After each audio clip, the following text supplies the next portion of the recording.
Which way do you face? ¿Hacia dónde miras? El presidente Boyka Packer me sorprendió con esa pregunta desconcertante mientras viajábamos juntos en mi primera asignación como nuevo 70. Yo estaba confundido al no tener una explicación para poner la pregunta en contexto. Un 70, continuó, no representa al pueblo ante el profeta, sino el profeta ante el pueblo. Nunca te olvides hacia dónde miras. Fue una lección poderosa. Al tratar de complacer a los demás antes de complacer a Dios es invertir el orden de los dos primeros grandes mandamientos. Es olvidar hacia dónde miramos. Y sin embargo, todos hemos cometido ese error por el temor al hombre. En Isaías, el Señor nos advierte, no temáis afrenta de hombre. En el sueño de Leí, ese miedo surge debido al dedo de burla que lo señalaba desde el edificio grande y espacioso, provocando que muchos se olvidaran hacia dónde debían mirar y dejaran el árbol avergonzados. La presión social interna puede cambiar la actitud de una persona, incluso el comportamiento, haciéndola sentir culpable de ofender a los demás. Buscamos una convivencia respetuosa con quienes nos señalan con el dedo, pero cuando el miedo al hombre nos tienta a justificar el pecado, se convierte en una trampa.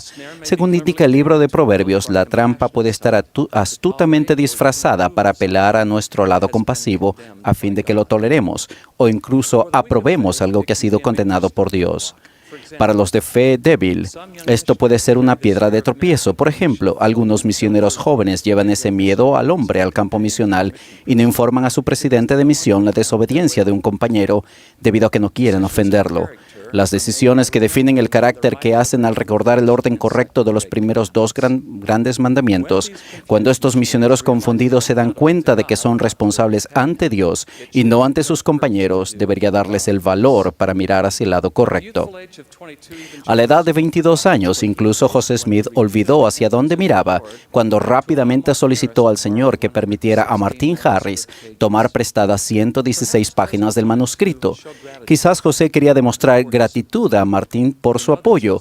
Sabemos que José estaba extremadamente ansioso de que otros testigos lo apoyaran contra las preocupantes falsedades y mentiras que se esparcían sobre él.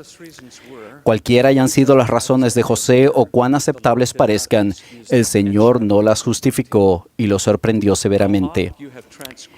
¿Con cuánta frecuencia has transgredido y has seguido las persuasiones de los hombres? Pues he aquí, no debiste haber temido más al hombre que a Dios. Esta conmovedora experiencia ayudó a José a recordar siempre hacia dónde miraba. Cuando uno trata de quedar bien con los hombres, involuntariamente queda mal con Dios.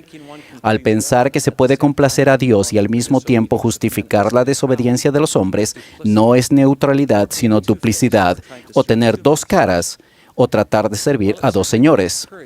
Mientras que ciertamente se necesita valor para enfrentar los peligros, el verdadero signo de valentía es superar el temor a los hombres. Por ejemplo, las oraciones de Daniel lo ayudaron a enfrentar a los leones, pero su verdadera valentía estuvo en desafiar al rey Darío. Esa clase de valentía es un don del Espíritu dado a los temerosos de Dios que han hecho sus oraciones. Las oraciones de la reina Esther también le dieron ese valor para confrontar a su esposo, el rey Asuero, sabiendo que arriesgaba su vida al hacerlo. La valentía no es solo una de las virtudes básicas, sino como lo observó C.S. Lewis, el valor es la forma de todas las virtudes en su punto de prueba. Pilatos fue piadoso hasta que resultó arriesgado. El rey Herodes estaba afligido ante el pedido de decapitar a Juan el Bautista, pero quería complacer a los que estaban juntamente con él a la mesa. El rey no estaba listo para liberar a Abinadí hasta que la presión social de sus sacerdotes malvados lo hizo flaquear. El rey Saúl desobedeció la palabra del Señor al guardar los botines de guerra debido a que temió al pueblo y consintió a la voz de ellos.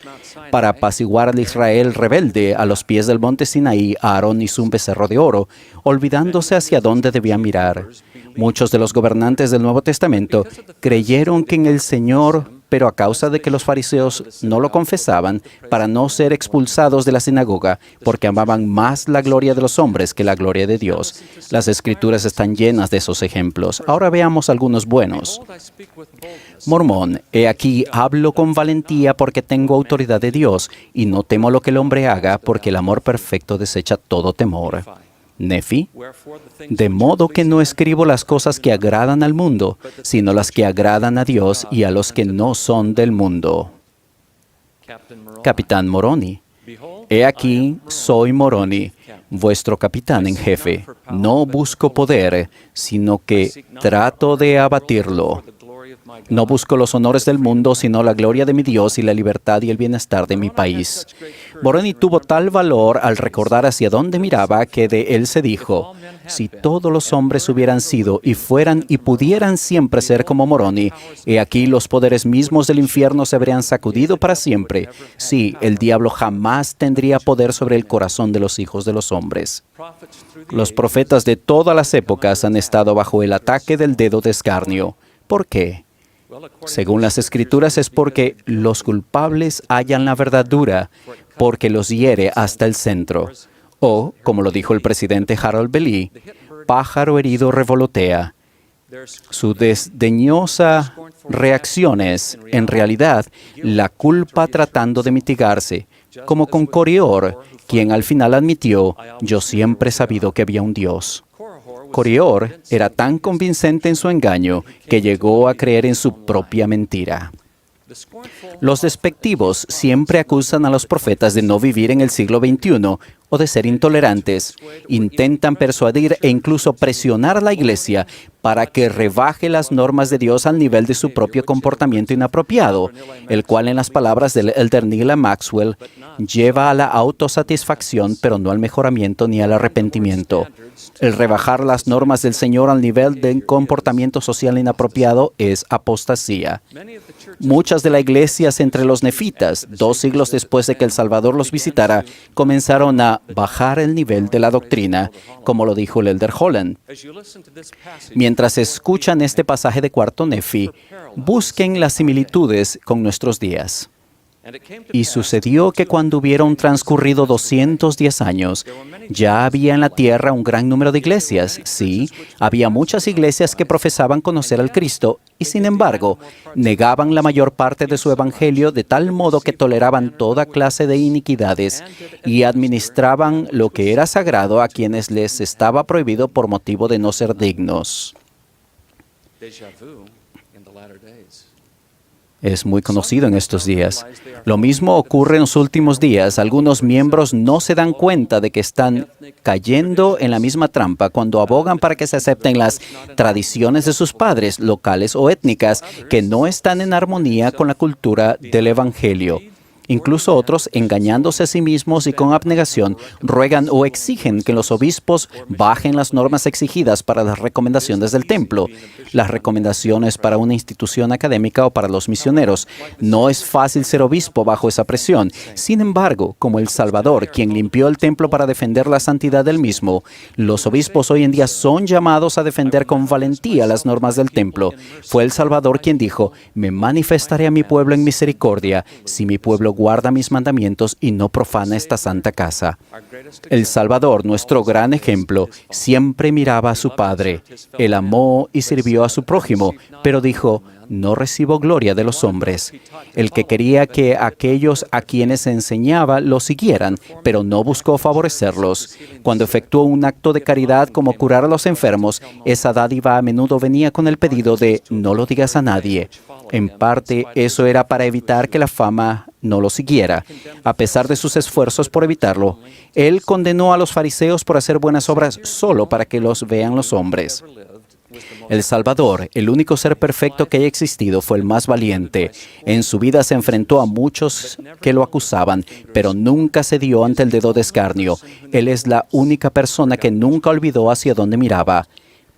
Porque yo hago siempre lo que al Padre le agrada, y no busco mi voluntad, sino la voluntad del Padre que me envió. Entre Tercer Nefi capítulo 11 y Tercer Nefi capítulo 28, el Salvador usó el título Padre al menos unas 163 veces, dejando en claro a los nefitas que Él estaba allí representando a su Padre. Y desde el capítulo 14 al 17 de Juan, el Salvador se refiere al Padre al menos unas 50 veces. En toda forma posible, Él fue el discípulo perfecto de su Padre.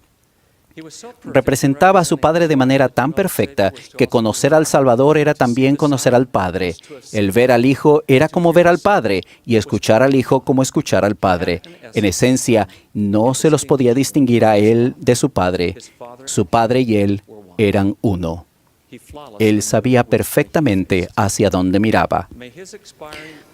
Ruego que su inspirador ejemplo nos fortalezca contra las trampas de los halagos de los demás o de la vanidad personal, que nos dé el valor de nunca tener miedo ni tratar de complacer a quienes nos intimidan, que nos inspire a andar haciendo el bien lo más anónimamente posible y a no aspirar tanto a los honores de los hombres, y que su incomparable ejemplo nos ayude siempre a recordar cuál es el primero y grande mandamiento. Cuando los demás demanden aprobación desafiando los mandamientos de Dios, que siempre recordemos de quién somos discípulos y hacia dónde miramos. Es mi oración en el nombre de Jesucristo. Amén. Espera, no te vayas todavía. Recuerda que tenemos muchos contenidos para ti. Elige el que más te gusta, aquí en Ven, Sígueme con Walter Posada.